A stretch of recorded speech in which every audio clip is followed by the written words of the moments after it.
Es un gusto poder estar nuevamente con ustedes. Este es el día que el Señor nos ha concedido para poder alabarle, glorificar y exaltar su nombre. Espero que usted haya participado de este tiempo de alabanza y de adoración a nuestro Señor. Hay veces que llegamos a pensar de que esta es la parte más esencial, principal de nuestra culto y de nuestra reunión al Señor. ¿Cuál es la razón? Porque es la oportunidad que tenemos como iglesia de poder todos juntos, unánimes, servirle a nuestro Señor Jesucristo. Así que nos da gusto, hermanos, tenerle nuevamente con nosotros para continuar nuestro estudio del libro de Lamentaciones. En realidad, hermanos, cuando estudiamos el libro de Lamentaciones, diríamos, algo muy triste, por así decirlo, por el hecho de que detrás de este libro hay una historia de sufrimiento, hay una historia de, precisamente como su libro lo menciona, de mucho lamento. Así que nosotros en esta hora queremos incursionar en este estudio, en el estudio del libro de Lamentaciones. Y quizás quisiera hacer una pregunta pertinente quizás para este tiempo. ¿Ha tenido usted alguna dentro de su vida, algo que usted lamenta, algo que usted lo ha entristecido, algo que han pasado los años y que con todo y eso usted se da cuenta de que allá en el fondo está esa tristeza? Quizás probablemente el fracaso de un negocio. Usted quizás tenía algún negocio, una empresa, y de repente usted siente que aquello fracasó, que no tuvo éxito.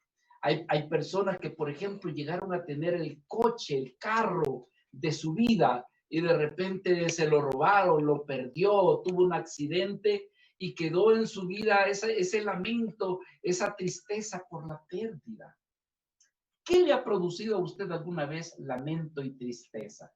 Hay personas que, por ejemplo, han tenido cierta cantidad de dinero, la pusieron en inversiones, en la bolsa de valores, y de repente vino una devaluación o algo sucedió donde perdieron todo el dinero. Yo recuerdo hace años en una institución financiera donde prometían dar cantidad de intereses altos, ¿verdad? Y si usted ponía sus fondos en esa institución. Y recuerdo cómo una persona puso todo aquello que había recogido durante su jubilación y todo eso, lo reunió y lo puso en esa institución financiera. Y entonces, pasado el primer año, él ganó los intereses que él se esperaba, pero ya en el segundo año comenzó a darse cuenta que las cosas no eran como le habían prometido. Los accionistas de esa institución prácticamente cerraron la empresa y huyeron con todo el dinero. Y esas personas, muchos de ellos, en el periódico nos dimos cuenta que se quitaron la vida porque habían puesto todo su dinero. Lamentable. ¿Qué podría haber producido en usted? O quizás usted puede recordar algo que ha producido lamento, ha producido tristeza, quizás la partida de su mejor amigo, su mejor amiga, la vida de confidente con la cual usted se sentía bien, de repente parte, otras veces su mejor mascota. Yo estuve en un tiempo en un lugar donde había una personita que amaba tanto su mascota, que yo creo que la amaba más que a su esposo y más que a sus hijos, porque el día que se le murió esa mascota, prácticamente cayó en una depresión casi permanente. ¿Qué puede producir tristeza en nuestro corazón? ¿Qué pudiera producir lamento en nuestras vidas? La partida de nuestro padre o de nuestra madre, quizás la partida de nuestro esposo, nuestra esposa, o quizás también la partida de un hijo, de una hija muy querida. ¿Qué pudiera haber haciendo un balance, una remembranza en su vida? ¿Qué pudiera producir lamento? ¿Qué pudiera producir tristeza? Estamos estudiando el libro de Lamentaciones, que prácticamente recoge la historia de Israel. La historia donde, ¿verdad?, mantiene incluso hasta el día de hoy, la recuerdan con ayuno. Si usted le preguntara a la nación de Israel cuál es el momento más triste que ellos pudieron haber vivido. Y esto que Israel han acontecido grandes cosas que pudieran producir lamento, tristeza. Pero cuando se le pregunta a la nación de Israel, ¿cuál es el momento más lamentable? ¿Cuál es el momento más triste? Ellos pueden puntualizar y decir el tiempo en el que Babilonia destruyó el templo de Salomón, un templo que había sido edificado con gran gloria, con gran reconocimiento por las naciones que estaban a su alrededor. Ellos reconocen que esto fue lo que produjo más tristeza, el haber sido llevado cautivos durante 70 años para la nación de los caldeos. Decimos, hermanos, que Israel ha pasado momentos de gran tristeza, de gran depresión. Usted puede imaginarse cuando los romanos los conquistaron. Ellos se vieron imposibilitados. Podríamos decir que durante la historia destruyeron por segunda vez el templo, ¿verdad? Que se había levantado en los tiempos de Esdras y de Nehemías y más adelante el tiempo de Herodes. Ese templo también fue destruido 70 años después de nuestro Señor Jesucristo. Y así podríamos decir, contar la historia de Israel y poder mencionar cada momento que ha pasado en la historia de tristeza. En la época que fueron echados de Inglaterra, cuando muchos judíos estaban en Inglaterra. En la época cuando había muchos judíos en España y tuvieron que sacarlos y muchos murieron, u otros los obligaron a que cambiaran de religión. Y por qué no decirlo también en la época del Holocausto, cuando murieron más de 6 millones de judíos. Yo estoy diciendo algunos detalles, pero realmente Israel puede contar situaciones muy lamentables, muy dolorosas. Pero cuando se le pregunta cuál es lo que más tristeza ha ocasionado en su vida, cuál es lo que es más lamentable, ellos pueden decir el día en que fueron llevados en la cautividad, ¿cómo se llama? Por Nabucodonosor. Como les digo, el día de hoy todavía ellos siguen celebrando, no celebrando, mal aplicada esta palabra, más bien siguen recordando en el mes de Ab, ¿verdad? Que estamos hablando ahí entre julio y agosto, en el noveno día del día Ab, ellos se recuerdan aquel acontecimiento y lo recuerdan con ayuno, con ayuno. Sí, esa celebración se le llama Tishas B'Av, donde recuerdan el tiempo en que ellos fueron llevados cautivos por los babilonios. ¿Qué había sucedido? Bueno, en el año 596, antes de nuestro Señor Jesucristo, la ciudad de Jerusalén, esto fue lo que produjo tristeza, habitada por Judá y de una manera poca por la tribu de Benjamín. Recordemos que es ¿cómo se llama? La nación del sur, que ya para este entonces está dividida. La nación del sur solamente quedan prácticamente dos tribus, la nación de Judá y la de Benjamín, pero que entre el año 596, 597, resulta, hermanos, que fue sitiada la ciudad por Nabucodonosor. Bueno, antes de que esto sucediera, ¿cómo vivían ellos? Prácticamente ellos comerciaban felizmente. La nación de Jerusalén era muy popular por las distintas naciones, ya que por ahí incursionaban de distintas etnias, ¿verdad? Y entonces era muy conocida la ciudad de Jerusalén.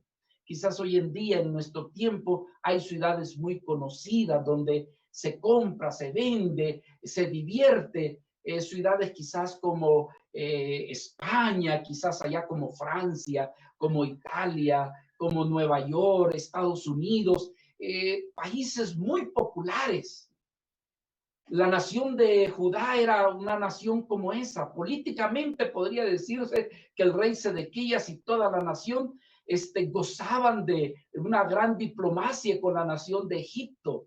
Se sentían muy afortunados de tenerlos como aliados. Ellos se sentían muy seguros que si algo les pasaba a ellos, la nación de Egipto podría salir, ¿cómo se llama?, a defendernos.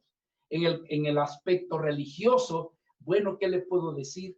estaban los sacerdotes que vivían una vida religiosa acomodada, los profetas que contemporáneos, allegados a esos servidores, siempre profetizaban bonancibilidad, siempre profetizaban de que todo iba a ser de bendición, que todo iba a ser prosperidad, y entonces todo lo que profetizaban era que todo les iba a salir bien. ¿No cree usted que es algo parecido a la época que estamos viviendo? Donde de repente aparecen apóstoles y profetas que extienden su mano para decirte que todo es pura bendición, todo es pura prosperidad, que vas a parar de sufrir y que ven para aquí y de aquí vas a llevar bendición. Donde muchas veces no se está señalando el pecado, donde muchas veces no se está señalando la infidelidad a nuestro Dios, donde muchas veces ahora la adoración y la alabanza, en nada hay diferencia con el rock y la música de este mundo. ¿No cree usted que estamos viviendo tiempos similares? No decimos exactamente, porque estamos en otro tiempo, en otra época, pero hay algo que nunca cambia. Muchas veces nunca cambia y es el corazón del hombre. Solo Dios puede hacer eso. Solo Dios puede transformar el corazón, la mente. El apóstol San Pablo en el libro de Romanos nos habla de que nuestro Señor puede traer renovación de pensamiento, renovación de mente. ¿Cuándo acontece eso? No cuando usted cambia de religión. No, no es eso. Cuando usted verdaderamente tiene un encuentro real y verdadero con nuestro Señor Jesucristo. No estamos hablando de que usted cambie de religión si usted está viendo este video y usted quizás no es una vida creyente en Jesucristo. No le estamos hablando de cambiar de religión, le estamos hablando de tener un encuentro, una experiencia, pero real, verdadera, genuina con nuestro Señor Jesucristo. Pero en aquel entonces así vivía. Sin embargo, de repente aparece Nabucodonosor, de la noche a la mañana, de manera repentina. Y lo que hace es sitiar a la nación de Jerusalén.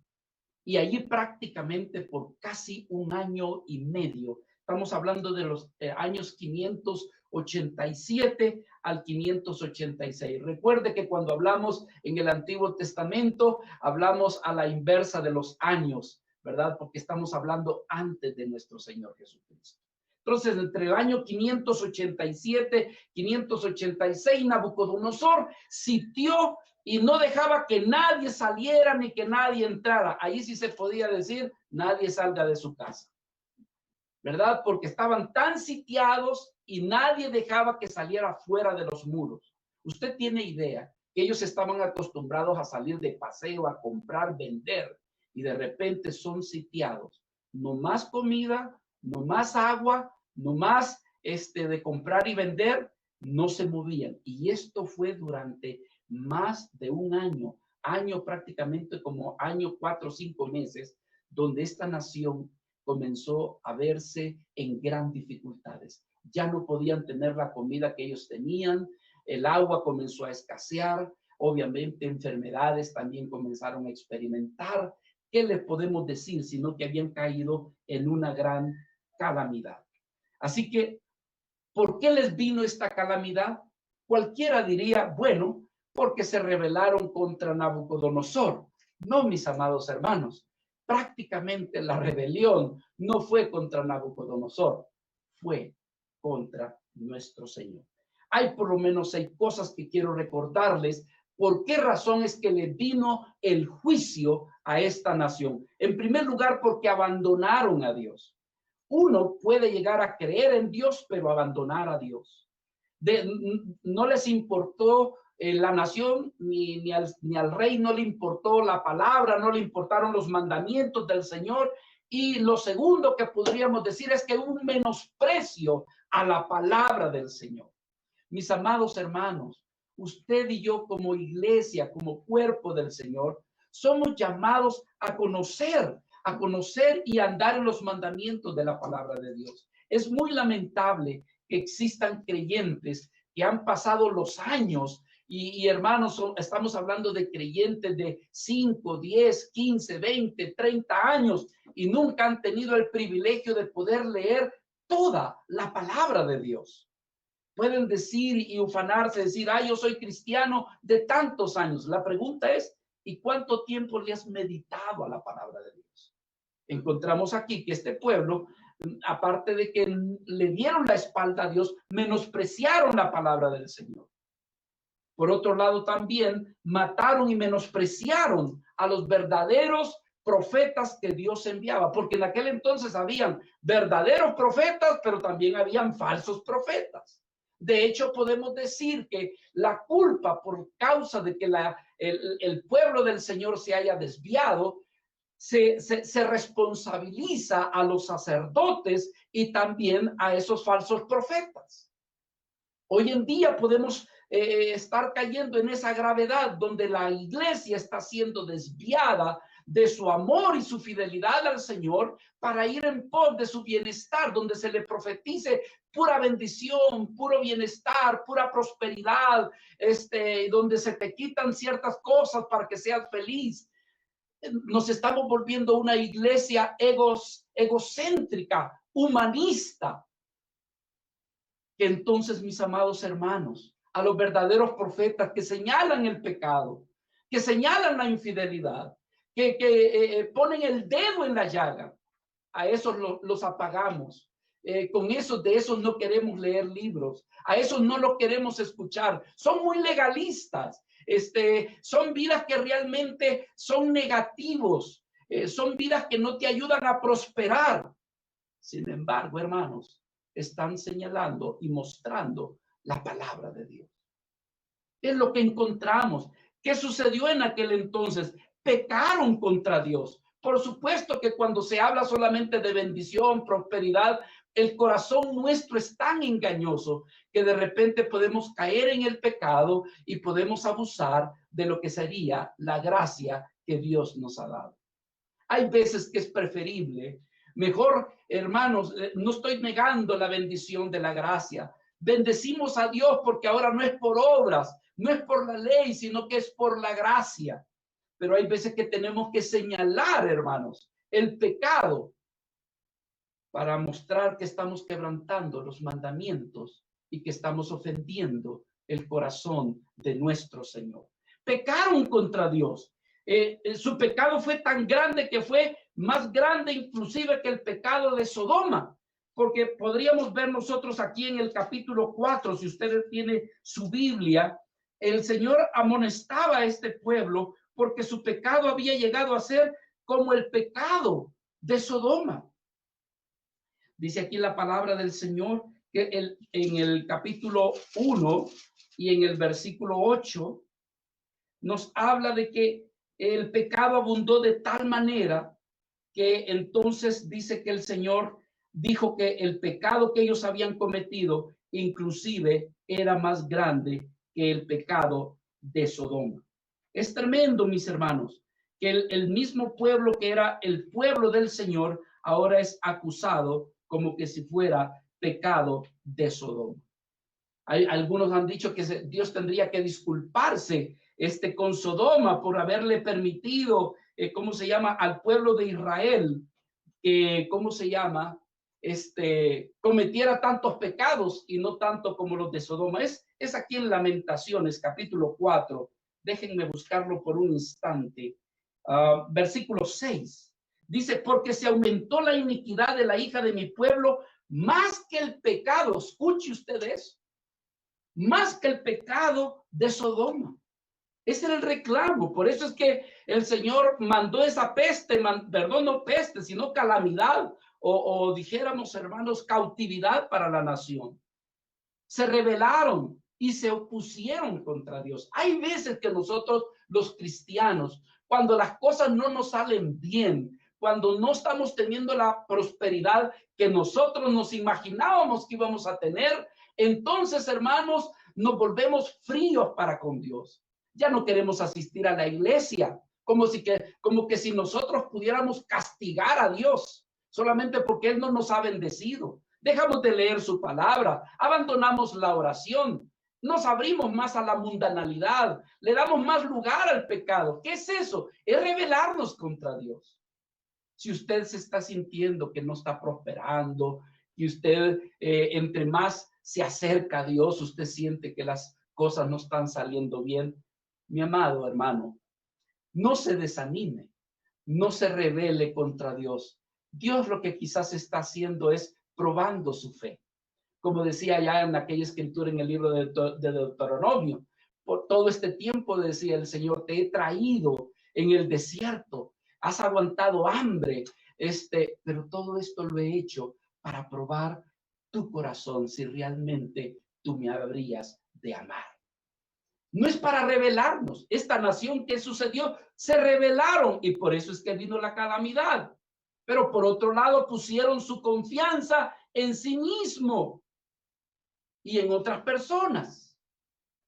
Así que Israel llegó a ser destruida por su enemigo. ¿Cuál enemigo? Nabucodonosor. No, mi amado hermano, el mayor de todos los enemigos que usted y yo pudiéramos tener, ese se llama nuestro Dios. Porque Dios, hermanos, es el más grande enemigo. Si Dios se opone contra nosotros, ¿qué podemos hacer contra Dios?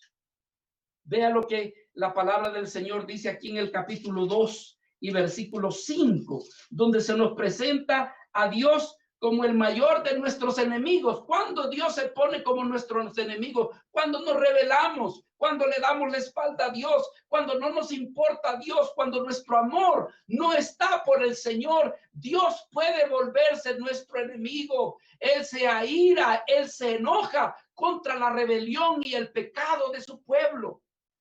Él puede convertirse en nuestro enemigo, dice la escritura, aquí en el capítulo 2 y versículo 5. El Señor llegó a ser como enemigo, destruyó a Israel. Y así lo podemos ver en el capítulo 4 también, donde Dios se manifiesta como que si Él fuera nuestro enemigo. Y si Dios es nuestro enemigo, ¿quién podrá contra Él?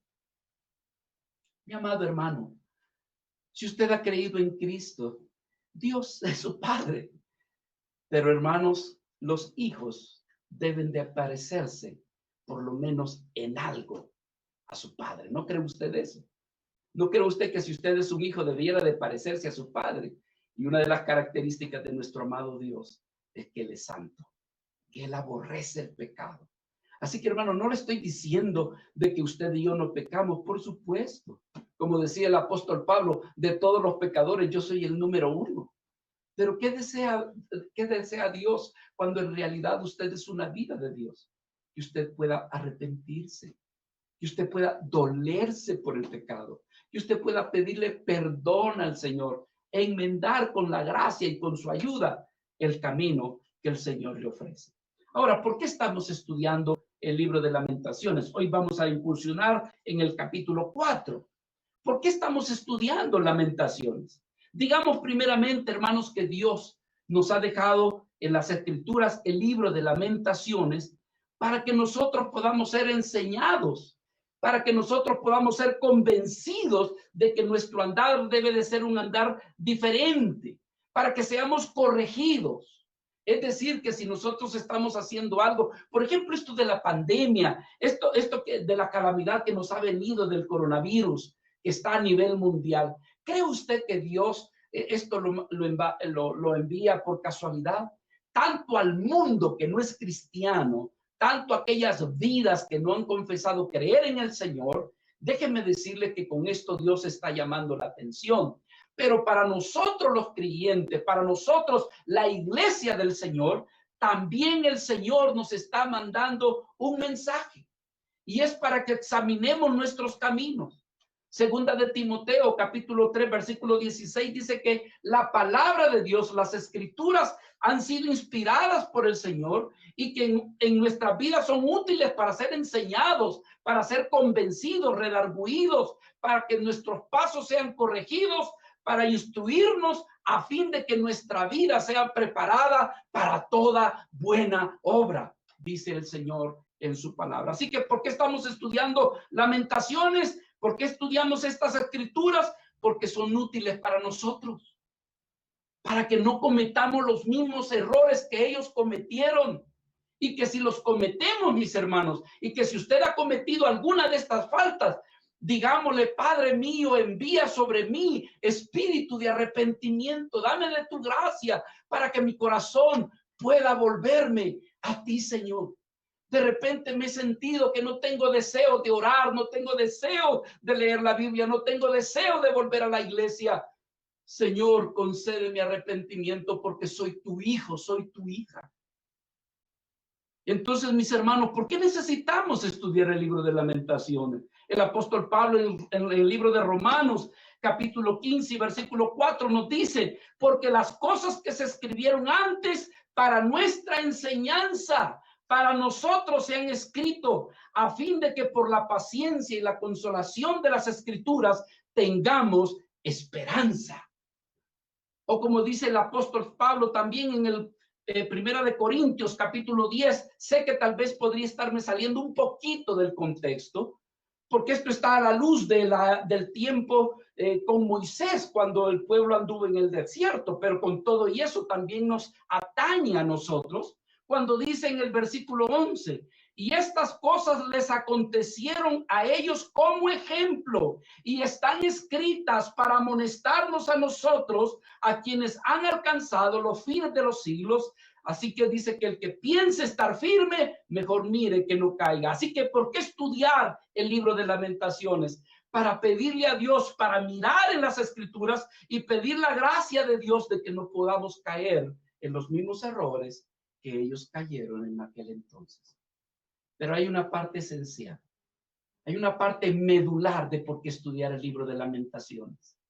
Y es para conocer, aleluya, para conocer quién es nuestro Dios. Sí, mi amado hermano, Dios es un Dios de amor.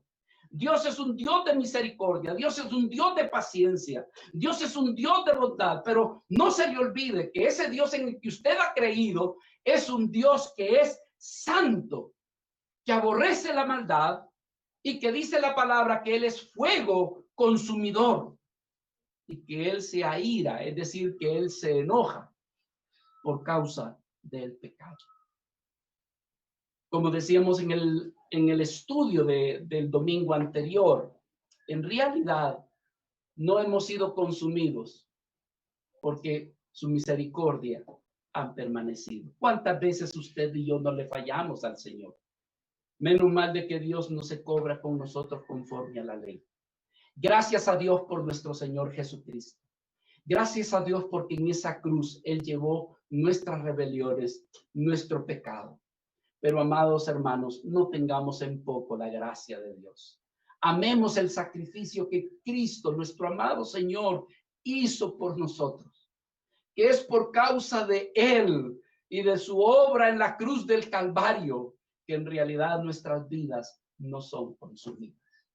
Para usted que no ha creído, esta es una oportunidad para que usted se acerque a Jesucristo. ¿Por qué estudiar Lamentaciones? Porque entonces conocemos a este Dios, un Dios de amor, Dios de bondad, Dios de misericordia, pero también un Dios que es fuego consumidor. Dice Deuteronomio capítulo 4, versículo 23.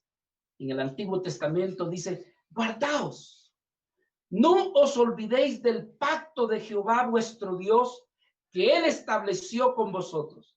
No os hagáis esculturas, no os hagáis imágenes de ninguna.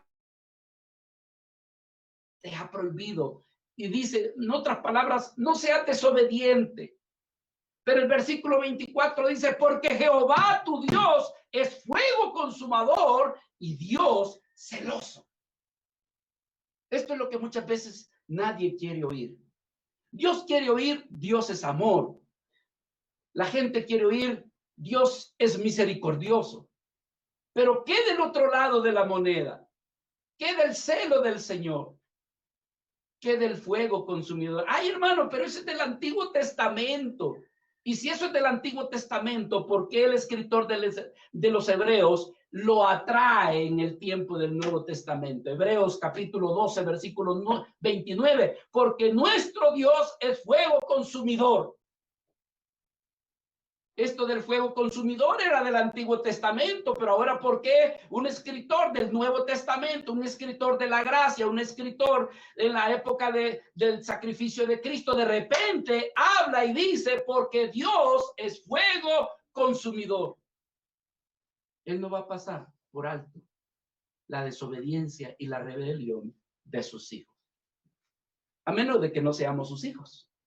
Pero si somos sus hijos, Él sabe tratar con nosotros. Aleluya y gloria a Dios cuando viene la disciplina, porque le está diciendo, Padre, esto me garantiza que soy tu hijo, que soy tu hija, Señor. Gracias, Padre. Besamos tu mano disciplinadora, porque me has tomado como tu hijo, como tu hija. Así que, hermanos, este pueblo eran hijo de Dios. Esta nación prácticamente había nacido de los costados de Abraham y Dios los consideraba como su pueblo.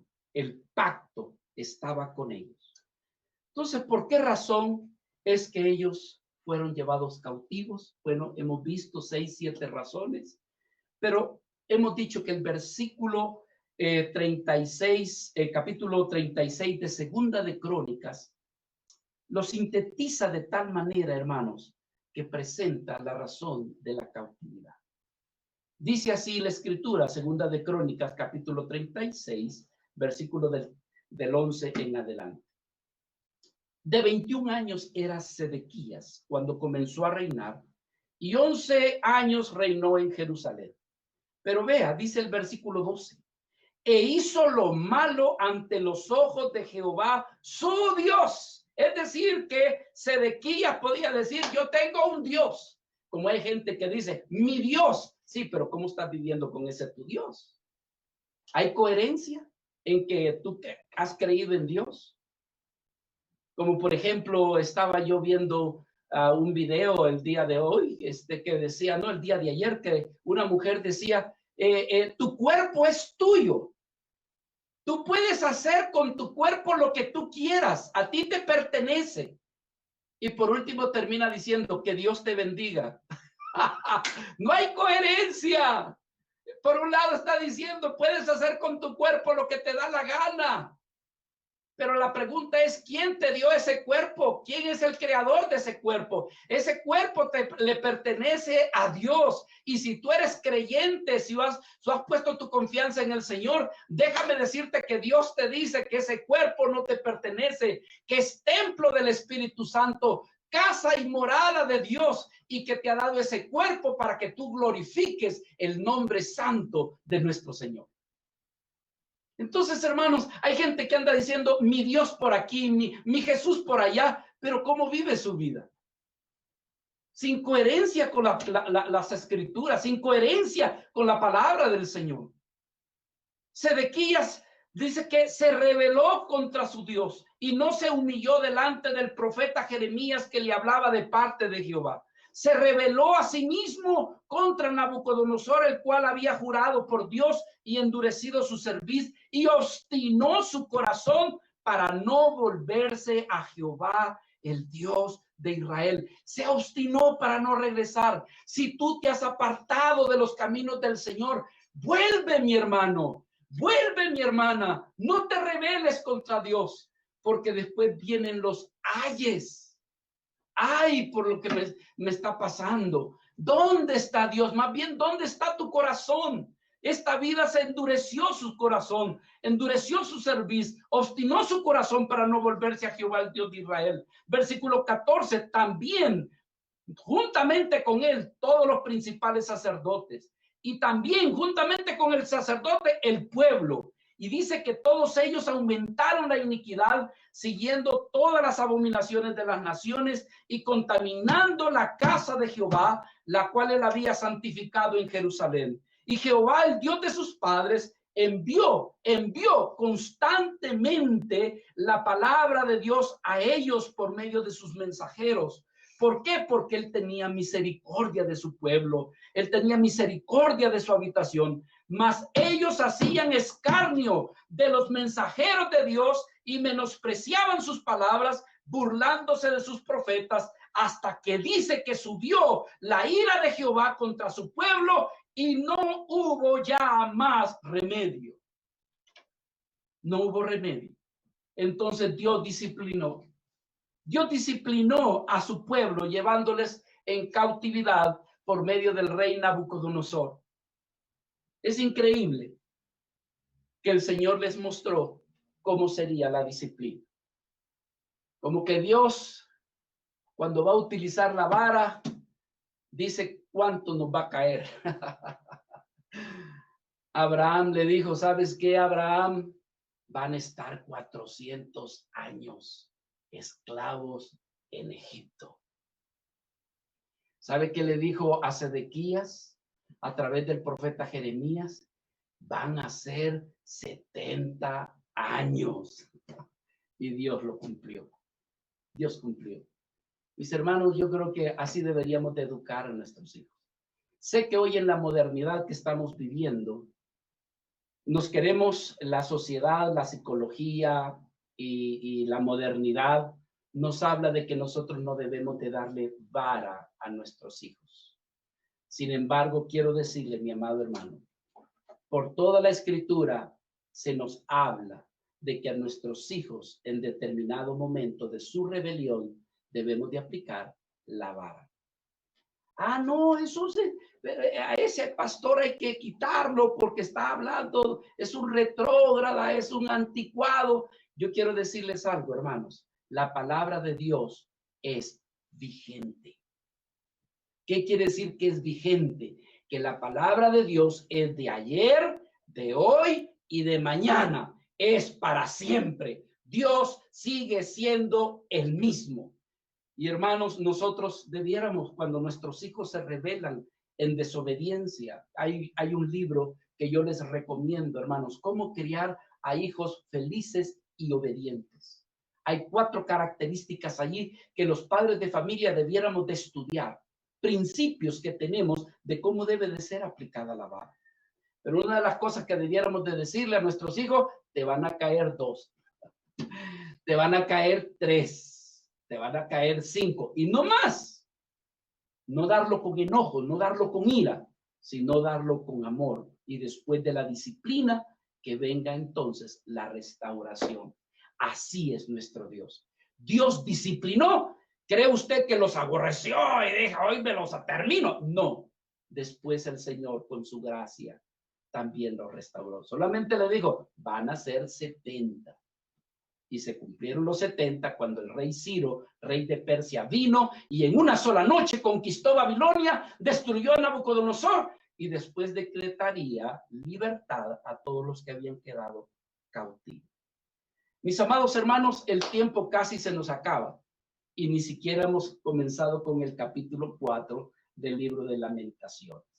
Sin embargo, adelantémonos un poco en los pocos minutos que nos quedan para meditar la palabra del Señor. Ya ustedes saben de lo que adolece su pastor y esta fue una mañana en la cual me sentí muy emocionado en mi corazón y quise hablar acerca de estas cosas.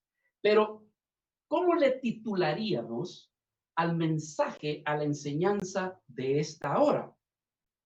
Le hemos titulado La consumación de la obra disciplinaria de Dios. Quiero decirles algo, mis amados hermanos. Lo dijimos en un principio. El libro de Lamentaciones son poemas escritos por el profeta Jeremías. 5 poemas. Está escrito en esa forma poética como escribían el pueblo hebreo en el Antiguo Testamento. Pero algo que también vale la pena decirles es, hermanos, que en todo lo que es el libro de Lamentaciones, y al final lo vamos a estar viendo, encontramos lo que conocemos como el Evangelio de Dios o el Evangelio de nuestro Señor Jesucristo. El Evangelio, si pudiéramos resumirlo de una manera breve, la palabra Evangelio tiene que ver con buenas noticias. Pero usted dice, ¿pero cómo voy a encontrar buenas noticias en Lamentaciones? Si en Lamentaciones lo que dan es ganas de llorar. es que para que el evangelio, para que las buenas noticias sean efectivas, primero deben de haber malas noticias. Y así acontece en la vida del hombre cuando ha pecado, cuando ha fallado a Dios. ¿Qué sucede? El pecado, el fruto o la obra del pecado en su vida le lleva a vivir una vida de depresión, de tristeza, de que no le haya sentido a esta vida y hay un vacío en su corazón que puede hacer lo que quiera, pero realmente su vida no se logra ver realizada. Y cuando se habla con Dios, se logra ver de que Dios está muy lejos de su vida, su corazón realmente está ocupado en otras cosas. Y entonces, ¿qué sucede? Comienza a vivir una vida de mucha desgracia. ¿Qué es eso? La mala noticia. Pero ¿cuál es la buena noticia? La buena noticia es de que Cristo ha venido para renovar tu corazón, tu mente, para mostrarte el camino hacia Dios y darte vida eterna. Pero que es necesario también que haya fe y que haya arrepentimiento. Entonces, hermanos, el evangelio se compone de malas noticias, de buenas noticias a las malas noticias, una actitud de arrepentimiento y de volverse al Señor y un tiempo de restauración. Y eso es lo que hermoso que encontramos en el libro de Lamentaciones. Libro de Lamentaciones prácticamente es una exposición del evangelio de nuestro Dios y del evangelio de nuestro Señor Jesucristo. Pero estamos hablando de las noticias malas. ¿Qué encontramos? Vea lo que encontramos en los primeros versículos de aquí el libro de Lamentaciones. Dice la palabra: ¿cómo se ha ennegrecido el oro? Y cómo el buen oro ha perdido su brillo. Las piedras del santuario están esparcidas por las encrucijadas de todas las calles. Los hijos de Sión, preciados y estimados más que el oro puro, ahora, ¿sabe qué? Son tenidos como vasijas de barro, obras de manos del alfarero. Entonces, ¿qué está diciendo aquí Jeremías? Hay comentaristas que o se suman o difieren unos con el otro, pero una de las cosas que se cree que Jeremías está diciendo cuando dice cómo se ha ennegrecido el oro, en realidad el oro no se ennegrece. El oro lo que pasa es que mantiene su brillo. Lo que lo opaca es el polvo que le pudo haber caído encima, pero el oro se mantiene. Pero aquí Jeremías dice cómo el oro ha perdido su brillo. Algunos consideran que son las joyas del templo, ¿verdad? Porque el templo fue arrasado. Hermanos incursionaron y abusaron y quizás las cosas preciosas las pisotearon. El polvo estaba encima y esto producía lamento en Jeremías. Sin embargo, la mayoría de los comentaristas, y yo estoy quizás más a favor de eso, es que Jeremías habla de personas, es decir, de aquellas vidas que en un momento dado su fe brillaba como el oro, o que andaban y de repente ahora sus vidas son tomadas y apresadas. Y ellos, siendo de gran valor, ahora son nada ante los ojos de sus apresores. Dice la Escritura: como el buen oro ha perdido su brillo. Las piedras del santuario están esparcidas por las encrucijadas de todas las calles. Pero vea, dice, aquí es donde decimos que son personas a las que se comparan con el oro. Porque en el versículo 2, Jeremías dice: los hijos de Sión, preciados y estimados más que el oro puro. Ahora, ¿qué son? Ante los caldeos, ante sus opresores, ante Nabucodonosor, incluso ante las naciones alrededor, como las naciones de Edom, como las naciones de Egipto y todos los que estaban alrededor de Jerusalén. Ahora los que eran valiosos son como nada. Es decir, las vidas que por causa de ser hijos de Dios, de tener la fe de Dios y eran de gran valor o eran de muy reconocimiento, ahora que están cautivos, son como barro. Hay gente que dice, mire, a mí no me hable así porque usted no sabe con quién está hablando. Yo soy el señor furú, furú, fufú. Pero cuando la cautividad viene, ese señor furú, fufú, o verdad que tenía el licenciado, el ingeniero, el presidente, viene a ser como nada, igual que a los demás. Cuando la cautividad viene, el hambre es igual para todos, el dolor es igual para todos. Estas vidas que eran muy preciosas y muy estimadas, ahora en la cautividad, no son nada, son como barro. Lo que en un tiempo eran de mucho aprecio. Y yo quiero decirle, mi amado hermano, eso también puede acontecernos a nosotros. Muchas veces nosotros estamos confiados en la fe que nosotros tuvimos al inicio de nuestra cristiandad.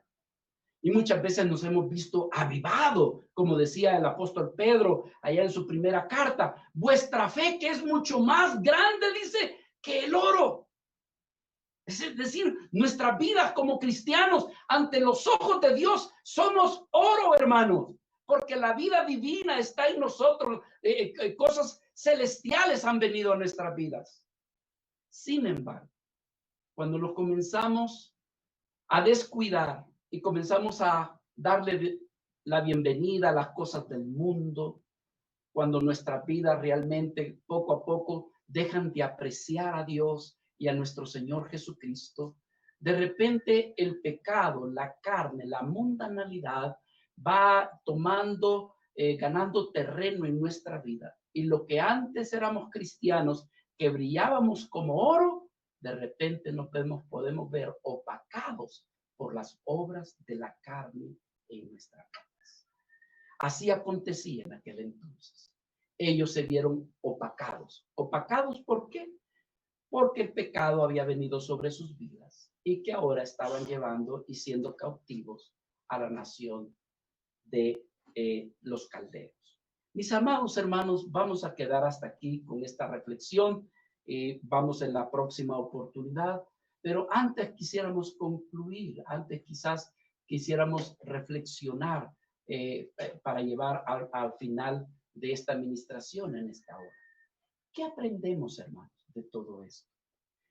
Bueno, una de las cosas que aprendemos es que a pesar de que somos pueblo de Dios, que somos vidas que hemos creído en nuestro Señor Jesucristo, no debemos de atenernos que por ser vidas que somos cristianos, todo realmente, hermanos, podemos vivir una vida descuidada.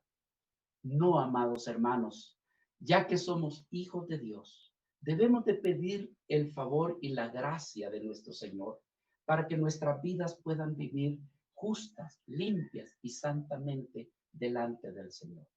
Que si nosotros, hermanos, cometemos errores, que lo más probable que así sea, seríamos mentirosos si decimos que no pecamos. Yo creo que el cristiano tiene luchas, tiene batallas en su interior. Como decía el apóstol Pablo allá en Gálatas en el capítulo 5, cuando decía que la carne y el espíritu se oponen para que no hagamos la voluntad. Estamos conscientes de eso. Tenemos una batalla, tenemos una lucha, pero hermanos, el venir delante de Dios, el comprender también su palabra, el saber que ahora no es por obra, sino que es por fe y por gracia, puede también, hermanos, darnos las herramientas necesarias para que nuestras vidas permanezcan en este andar con el Señor.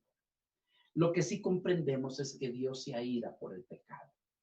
Esa ira, gracias a Él mismo, fue descargada en su Hijo Jesucristo. Pero no para que nosotros nos acomodemos y vivamos en esa obra de la gracia, sino para que pidamos más de la llenura del Espíritu Santo y que siendo llenos del Espíritu Santo podamos contrarrestar las obras de la carne. Este pueblo fue llevado cautivo, fue disciplinado, ¿verdad? El pacto, Dios nunca retrocedió, Dios cumplió su pacto. ¿Por qué? Porque eran su pueblo, ¿verdad? No los consumió, sino que solamente los disciplinó. ¿Verdad? Que nosotros podamos comprender todo esto, hermanos, y aprendamos, ¿verdad? Que esto nos sirva como una exhortación o como para que examinemos nuestros caminos, cómo estamos viviendo con nuestro Señor. Quisiéramos terminar en oración, en súplica a nuestro Padre, para que nos dé la gracia de perseverar, de tener un corazón agradecido, que en realidad nuestras vidas, hermanos, podamos experimentar el arrepentimiento de nuestras faltas y volvernos al Señor. Padre, queremos agradecerte en esta oportunidad que tú nos concedes, Señor, de meditar en tu bendita palabra. Mi Dios, verdaderamente que fue lamentable lo que sucedió en aquel tiempo. Señor, tu pueblo fue disciplinado porque te habían dado la espalda, porque te menospreciaron, porque realmente te cambiaron a ti, Señor, por sus ídolos. Hoy te pedimos, Padre, que siendo nosotros tus hijos, nunca nos falte en nuestro corazón la fe. Y que, Señor, que si en un momento dado cometemos alguna falta, mi Dios amado, nos des de tu espíritu y la gracia suficiente para venir a la confesión y al arrepentimiento y volvernos a ti, mi Dios amado, de todo nuestro corazón. Y Señor, si en esta hora hay alguna vida viendo esta presentación de tu palabra, pero aún no ha rendido su corazón, podrá decir que cree en Dios, pero no hay coherencia entre sus actos y aquello que él cree.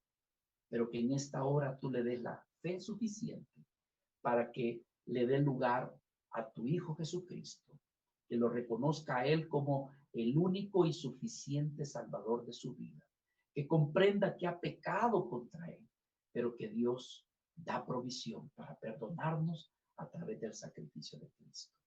Bendice a esa vida y pon fe en su corazón. Todo esto, mi Dios amado, en el nombre de Cristo Jesús. Amén y amén. Muchas gracias por haber estado con nosotros.